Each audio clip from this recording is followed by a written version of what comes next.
Hi trending generation. రీసెంట్గా అయినండి నాకు delivery అయింది. బాబు పుట్టాడా పాప పుట్టారు అంటున్నాను. బాబు పుట్టాడు. మా అమ్మాయిని కొంచెం చాలా ఇదిగా ఆల్రెడీ డ్రెస్సులు కూడా కొని పెట్టుకున్నాను. అందుకేనేమో దేవుడు అబ్బాయిని ఇచ్చిండు.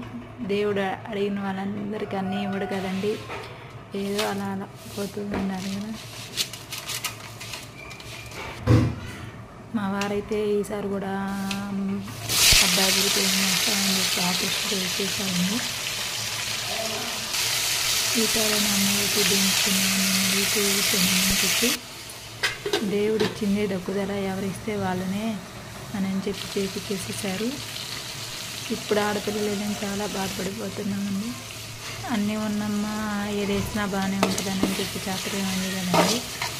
ఇంటికి ఆడపిల్ల ఉండాలి, ఇంటికి ఆడపిల్ల ఉంటేనే లక్ష్మి. దేవుడు నాకు 2 అబ్బాయిలు ఇవ్వాలని ఉంటే చేసే